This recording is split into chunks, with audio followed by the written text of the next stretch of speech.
Господине Божиновски, дали судството е на колена доколку се испостави дека пратениците кои се ослободени од куќен притвор во петок гласаат за уставните промени и дали е ова оние демократски принципи кон кои цели Република Македонија и независно судство кое ветуваше премиерот? Видете, судството никогаш не ни се исправило во изминатите 27-28 години, но точно она што беше еден од главните, би рекол, концепти на новата власт е дека ќе се реформира судството, дека ќе се испочитуваат сите оние препораки на Прибе, дека со тоа ќе се приближиме кон ЕУ.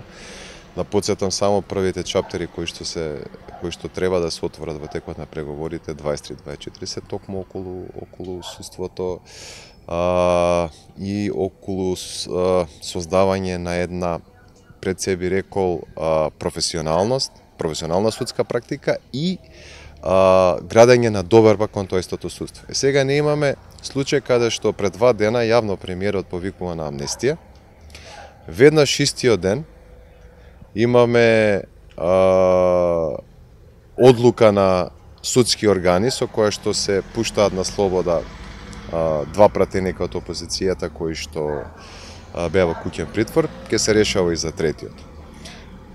Што е многу симптоматично само по себе. Но доказ дека има силна врска, силна спона, би рекол, помеѓу власта, помеѓу извршната власт и судството, би било ако имаме ние гласање, не знам, се очекува во петок околу договорот со Грција и тие пратеници кои што беа вчера ослободени од куќен притвор гласаат за. Тогаш мислам дека на сите ќе биде јасно. Ваше лично мислење, ќе успее ли владеачкото мнозинство да изнајде 80 пратеници кои ќе гласаат за потребата за уставните промени? Тоа мислам дека го знае само владеачкото мнозинство, односно оние кои што преговараат, претпоставувам и пратениците кои што се обидуваат да ги убедат. Јас уште не само ќе напоменам дека стојам позади ставот што го истакнав уште веднаш кога беше таа опција по референдумот споменат од страна на премиерот,